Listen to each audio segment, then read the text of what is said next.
If as a leader, with all the high, fast-paced decisions you make for you and your team, if you are not listening to the body, the human machine that gives you every single genius information out there, you are going to be struggling. You will take 2 steps forward and 1 step back.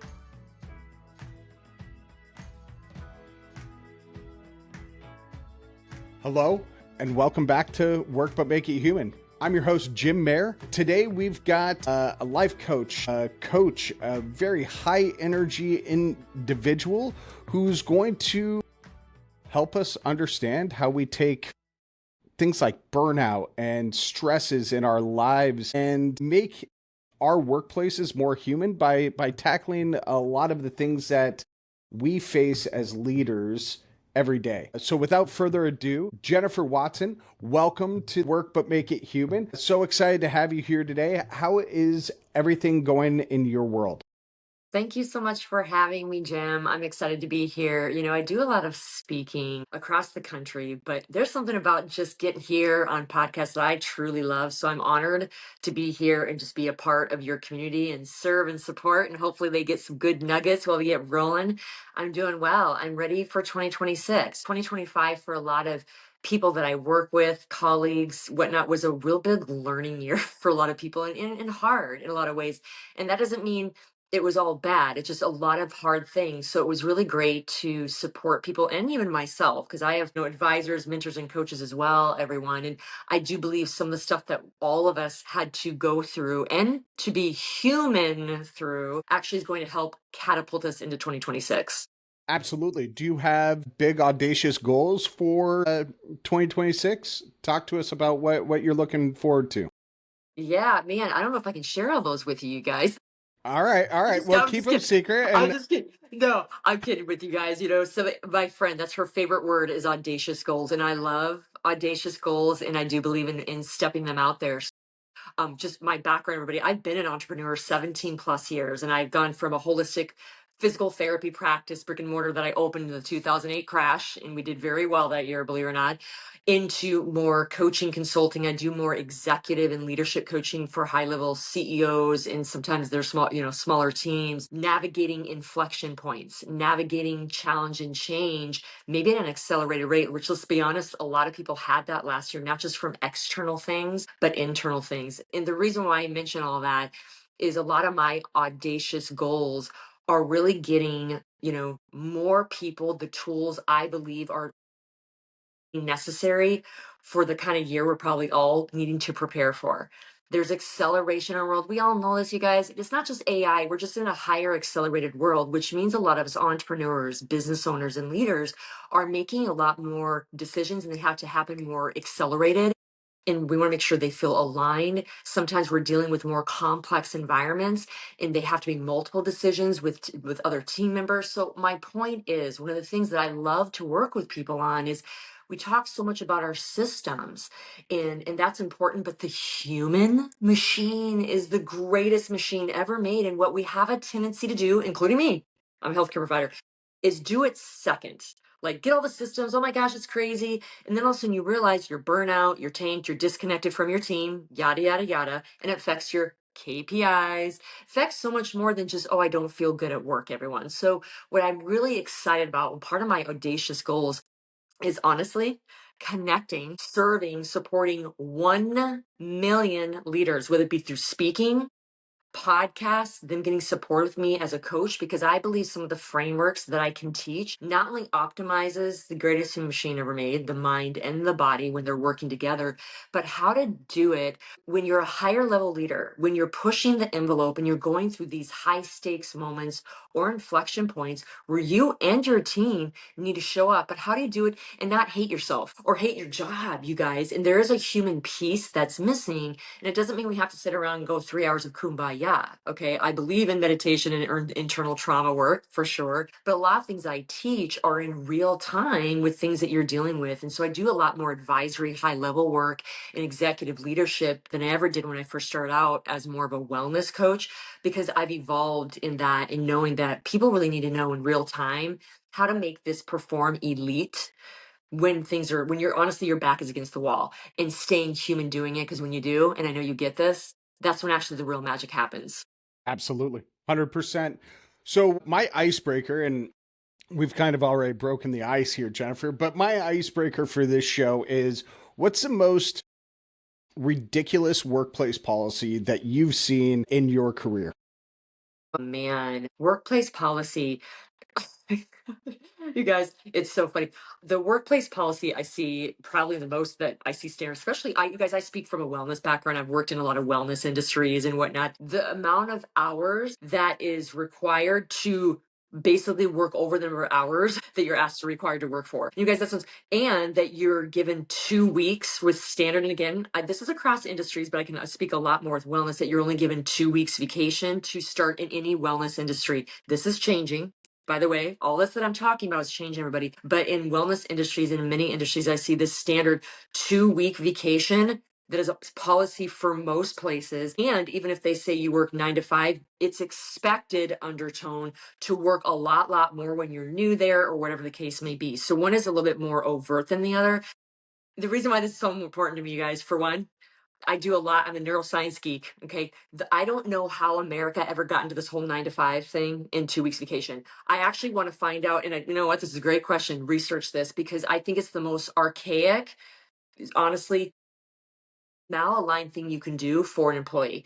No one works well sitting at a computer doing the same repeated work. Our brain needs breaks. Our body needs breaks. You notice a lot of people are now implementing breaks during their work week, working from home where they can maybe exercise in the middle of the day. You know, there's a lot of things that we're changing on this. So I want to be very clear. We're not at square one. But when we have these 9 to 5 days with no breaks and expected to work more, when we only get 2 weeks off a year standard, and many people stay there no matter how hard they work for 5 years, you guys, it is not conducive for your employee or for the environment. You don't work well. Humans aren't meant to do that. And by the way, everybody challenges me on this. Like back in Laura Ingalls Wilder day, they worked all the time. No, they didn't, you guys.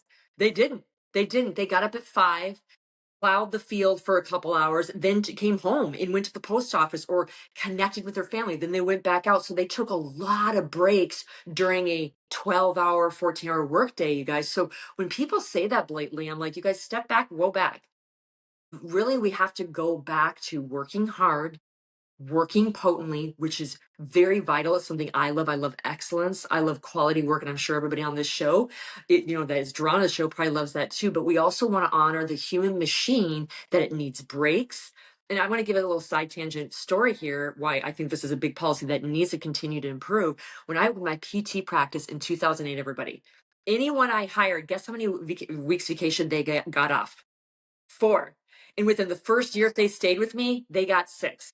Was it a little tight with money? Did I need to get resourceful? Absolutely. We also made 6 figures that year over other places that went down. They couldn't wait to work for me. Our environment and culture was amazing. And guess what? When they worked 9 to 5, it was 9 to 5. Or I had a lot of pregnant women or military wives that only could work 8 to 9. I'm like, great, do this. So what I'm saying is, you guys, I've been practicing this with my own business. And I'm telling you, when you start breaking pattern and understand how this works better and how humans connect better, even in that space in a bigger culture, you get more productivity and performance from them. That's quality. And you guys, and they have a higher capacity for stressful situations. So when your company goes through a stressful situation, because they've had opportunities to increase their health, their vitality, they actually have a bigger bandwidth, you guys. We see this in research all the time. There's a lot of ways to increase your bandwidth, do things that are hard, but also breaks are needed to make sure that we absorb and heal this nervous system that gets expanded and contracted when we go through stress. So that's a long answer to your question, but that's to me twofold. I think we need to continue to break this whole pattern of only 2 weeks to start a lot of employees. I know that's not just wellness industry based. And when you say you're working 9 to 5, you're actually working 9 to 5. And are you having breaks? Because guess what, employer, you're actually going to benefit from it. Not only is it Yep. going to be more fun to be around your employees, you're going to get a lot more bang for your buck. Ultimately, it might take a little time at first. You're going to have to squeeze the little pennies together, but back end, you always get a lot more than what you had to put in the front end. I love it. So, what does burnout feel like to an individual who's going through it that may not be able to recognize it as burnout? Yeah. So, man, you guys, I hope you're okay. I'm gonna be challenging the whole concept of burnout. You guys, Okay, are you let's okay? I do it. want you to take notes on this. I'm gonna give you some examples of physical, what you're feeling like, but I'm gonna invite each of you that are listening today to look at burnout differently. I believe in the American culture. I work with a lot of different businesses, a lot of different employees and employers, and I believe it's not burnout, it's distortion under stress.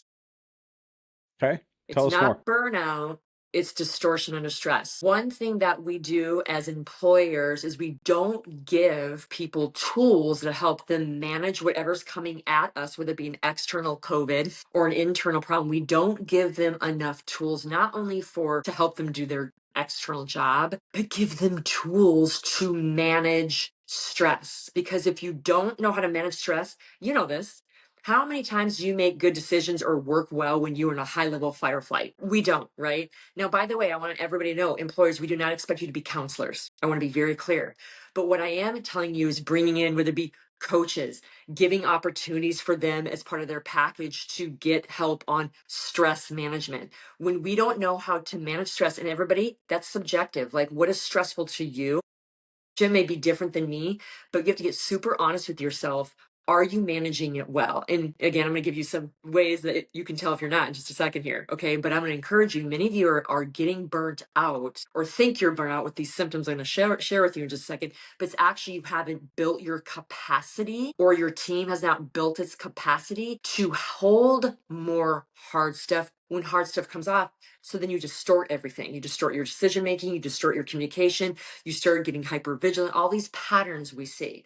What are some different ways that people look like they're in distorted stress? Obviously, from physical, you guys, we have heart palpitations, we have gut issues, we get more sick, right? We've heard a lot of this. Muscle weakness is another big one, decreased coordination, brain clarity goes down. We start feeling kind of what I call outside body. What I mean is you're kind of watching yourself kind of do things in autopilot, but you don't really feel like you're fully there. You're not communicating as well with your team. You're starting to see it permeate into your family life, your decisions in other areas of your life. So you guys, physical, mental, emotional symptoms are different for all of us. But what I'm going to say, if you have any of those, and we just named like 10, and there's a lot more, but get super honest with yourself. Like, okay, obviously I'm exuding signs of burnout. Okay. Air quote, you guys, stress. I'm distorting things under stress. I'm not showing a high capacity to handle this stress. What do I need to help support me right now?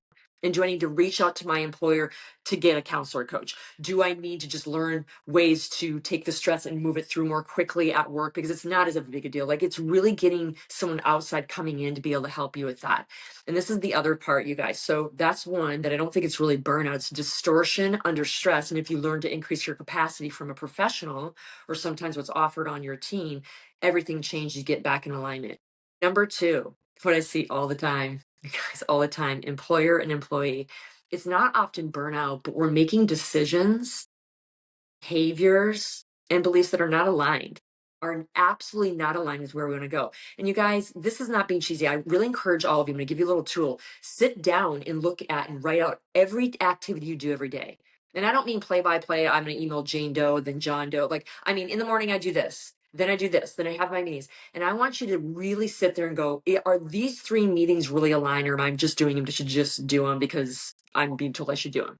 Does that make sense? You guys, start asking questions. Am I connecting with this friend after work because I'm just trying to be nice? Or do I actually find value in this person?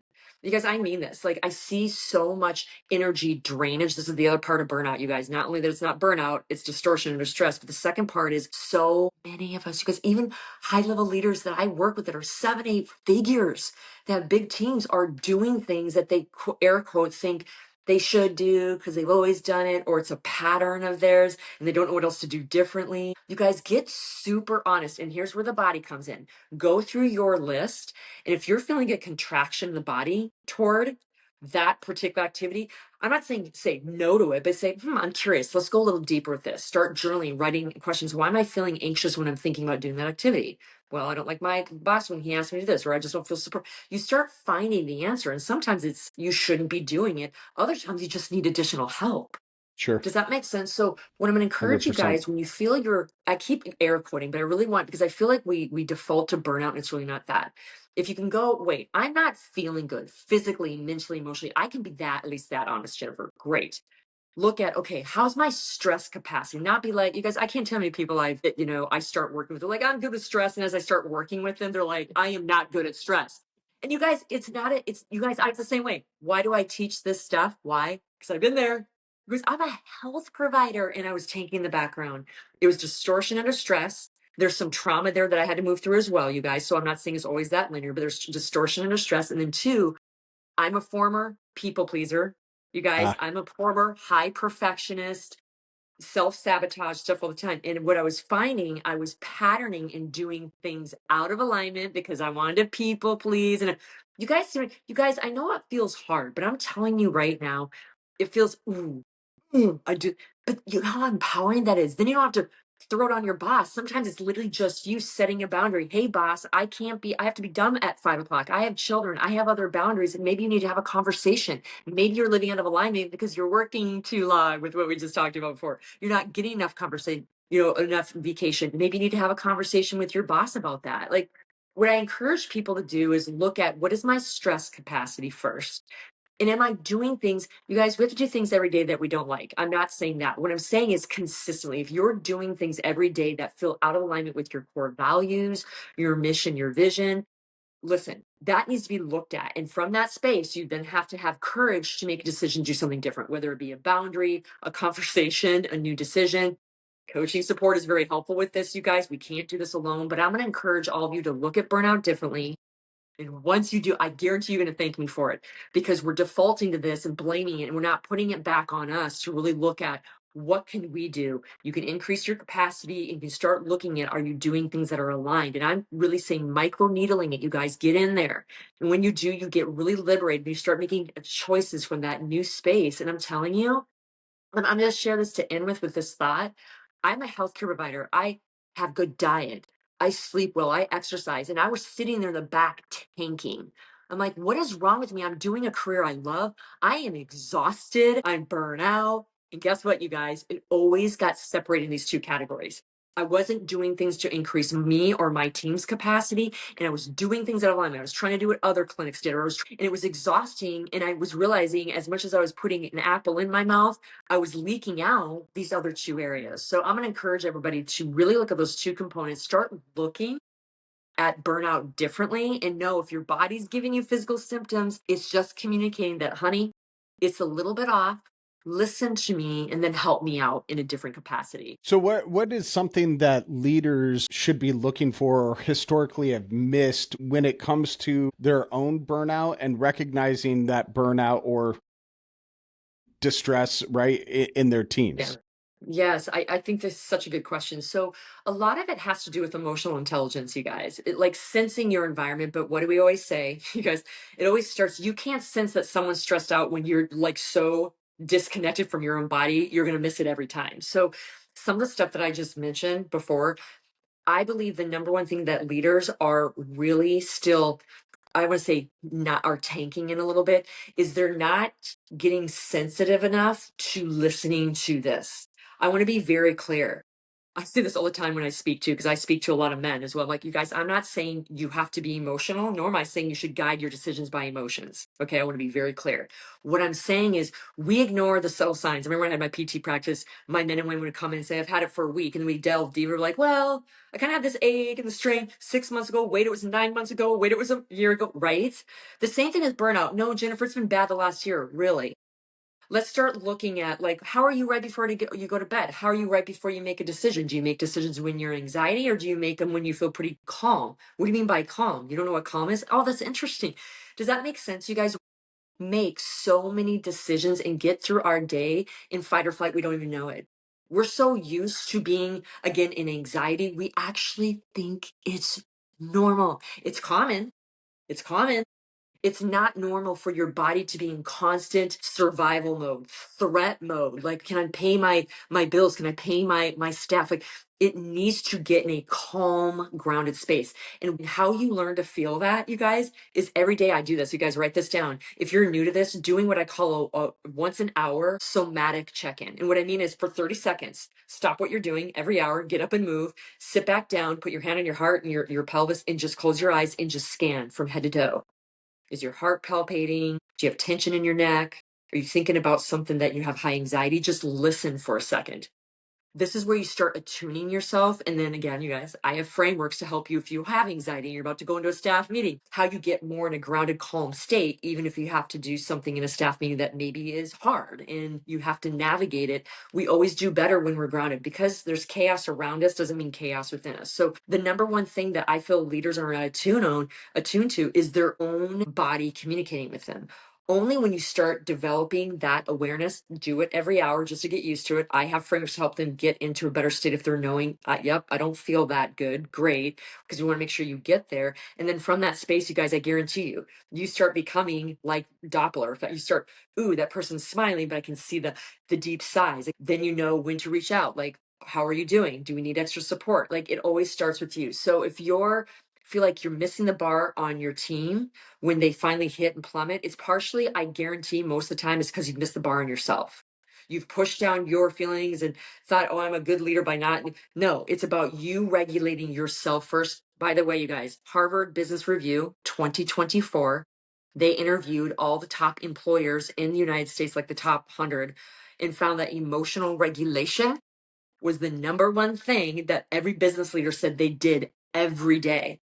You know why? Because it affected their productivity of their team, their awareness of how their team was doing. Like, you guys, it's a big deal. It's not, again, about being an emotional decision maker. It's about, I'm in crisis. I can feel it in my body. Let's move it out so I can be grounded and go into that board meeting so they can feel that groundedness and I can be aware of their groundedness or not and move it forward. So that's what I would say is moving into 2026, you guys, it is more than ChatGPT, which I use as well. You guys, it's beautiful. It's more than systems. If as a leader, with all the high, fast-paced decisions you make for you and your team, if you are not listening to the body, the human machine that gives you every single genius information out there, you are going to be struggling. You will take 2 steps forward and 1 step back. You guys, did you know this? We have 40 million sensory outputs coming from this Wow. body. It's assessing our body or our environment every day. You know what it does? It takes your wisdom that you've ingrained in your body for how many years, Jim, along with your personality traits, along with your gifting, and it takes it all together and it pushes it out and says, you should do this. How many of us had gut instinct that didn't look good on paper? I did that in 2008. Maybe not good to do it during the crash. I did it and I did 6 figures. You know why? Because I trusted the body. I got in my body and said, do it now. How many of us employers have had success by doing things that don't always look great on the paper? And I'm not saying do things carelessly. I'm not saying not navigate with a mentor in your team of what to navigate in a powerful way. But what I'm going to tell you right now, we ignore the greatest machine ever made that's always giving you information to help you, Jim, and everyone listening, not only feel great and not like feel burnt out all the time, but actually have productivity, performance, and a culture that is so fun. You can't wait to get to work. I say all the time, my work is my playground.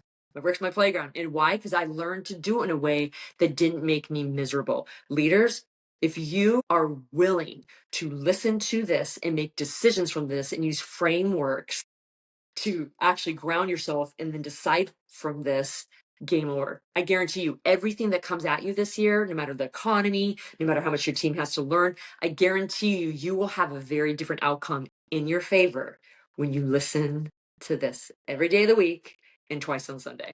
I love it. I love it. And one thing that I want to dial back in what you just said is that self-awareness. And I've learned about myself that if I'm feeling anxiety, the simple act of being able to name what that anxiety trigger was to get me to that point is a massive step in the right direction, and being able to reframe whatever that situation Yes. is in my head. And then I Right. do become much more in tune with the people Yeah. around me. But if I'm anxious and I don't address it, then I'm focused on me and not those around me. 100%. And you guys, I mean, every situation is a little bit different. Every situation is a little bit layered, complicated. You know, I work at a really higher level advisory work now where it's in real time, where I'm helping them with real life decisions, that there's a lot of layers to this. There's a lot of frameworks I give them. You guys get grounded, but I'm going to say one thing that you just said, that's an easy one. You guys, I've given you some easy stuff. So really take it seriously. I know it sounds easy, but if you implement, it's going to help. One thing I tell people all the time is write it, speak it, move it. It rewires your body. And I say move it, you guys, because emotion has energy to it.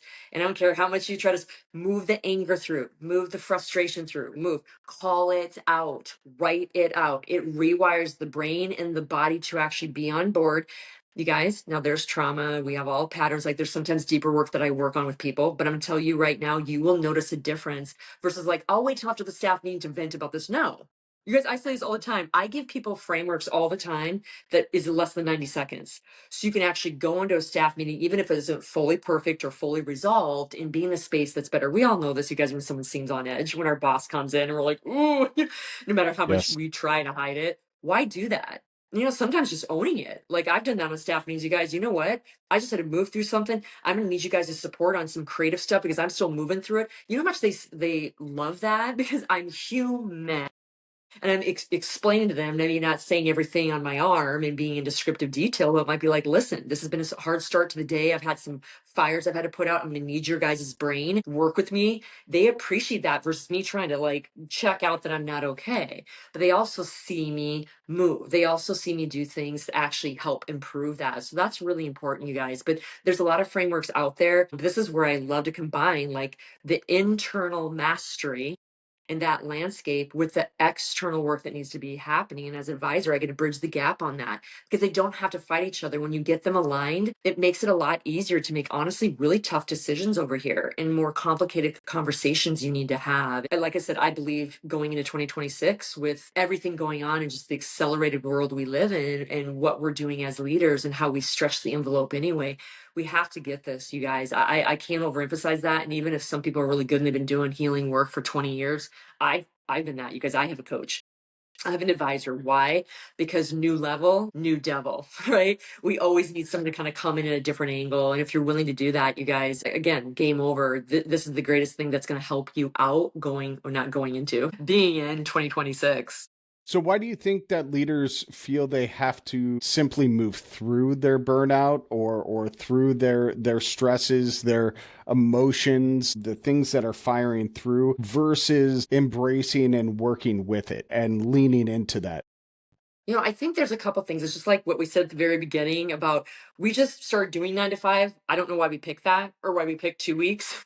And what happened now is just wired in our system for one, you guys. So it's like, I know I shouldn't eat a cookie from a cookie jar, but I keep eating Mm, the cookie from the cookie jar. Part of it, and that's why advisory coaching support can be helpful, is really deeper unwinding depending on the pattern, how big it is because you shouldn't do it, but you keep doing it. Like, I know I should cross this, Jennifer, but I can't. That's where coaching and advisory work can really help. One, it's just so wired in our culture in the way that leaders should be, even though we've been talking about it for a while.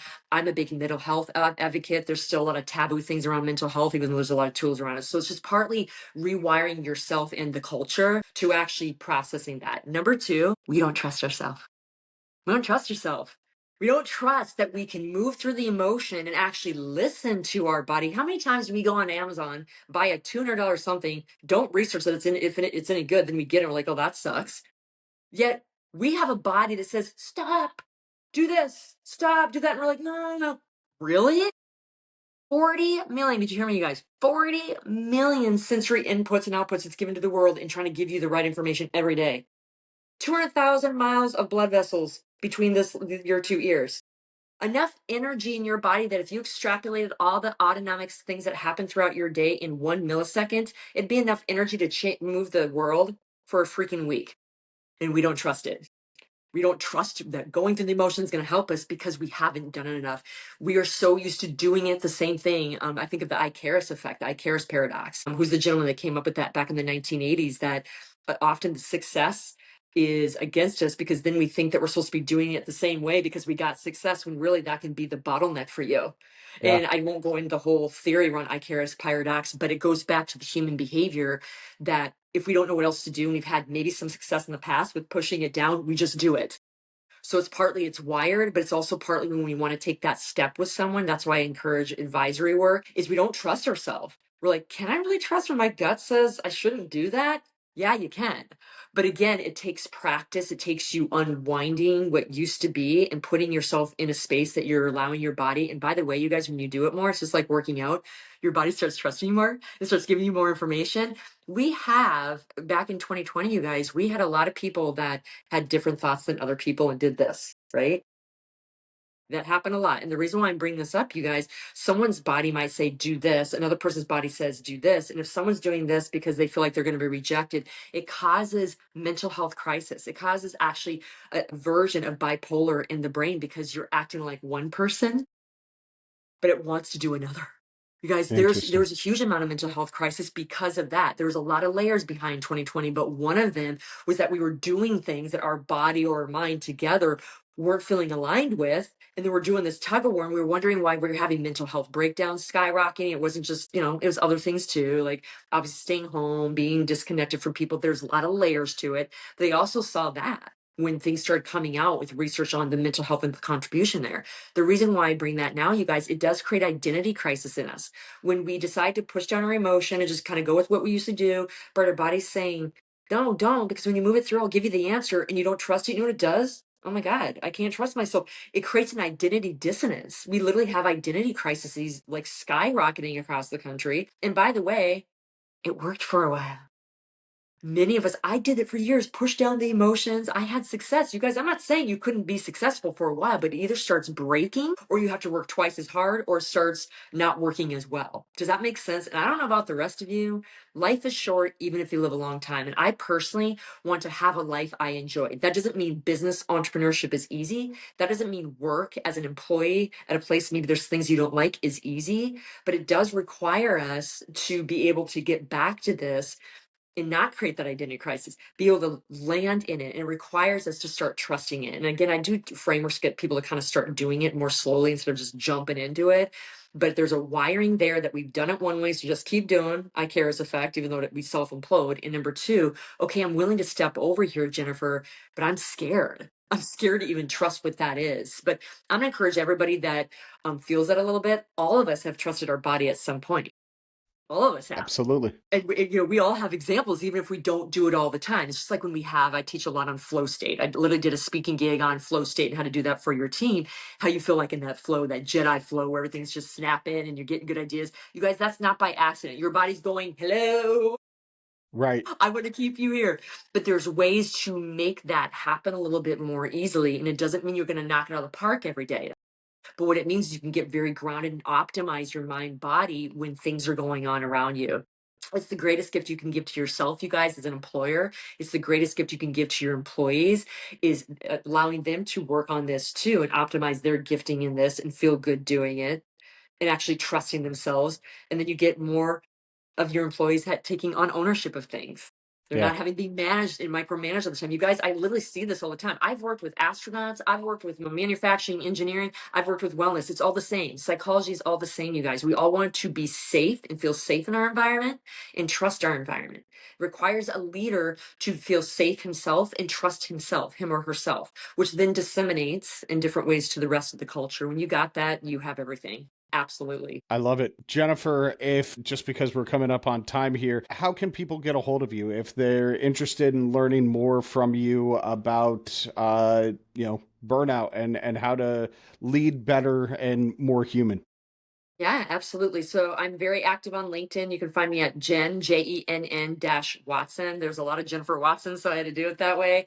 I'm also active on Instagram at the Jennifer Watson. You can always check out my website at jen-watson.com. I answer my own DMs. I'd love to talk with you guys if you have any additional questions or are looking for support. I love this work, and partially because I see it's so important in 2026. So I'd love to hear from any of you. Awesome. Awesome. For those of you out there, please remember, leadership is not performance of endurance. It's an ecosystem of energy, purpose, and resilience. And if you take anything from today's episode, I hope you take that from Jennifer Watson. Jennifer, thank you so much for being with me today, being part of this journey. Really appreciate the conversation. Dear audience, if you like this episode, please take 2 seconds wherever you're listening, like and review the episode. Say, Jennifer's going to teach me about energy, purpose, and resilience in the comments. It's not for me. It's not for my ego. It's not for Jennifer. It's not for her ego. It's so that more people find the show, because the algorithm says that you have to have people like and review or rate and review the show. So thank you very much. If you have a leadership burnout story or a leadership question or story or scenario you want us to talk about on the show, you can submit it anonymously to me at the mfgconnector.com. The messier, the better. Look forward to seeing you soon, and let's all work together to make work more human. Thanks, Jennifer. Thank you, everyone. Until next time.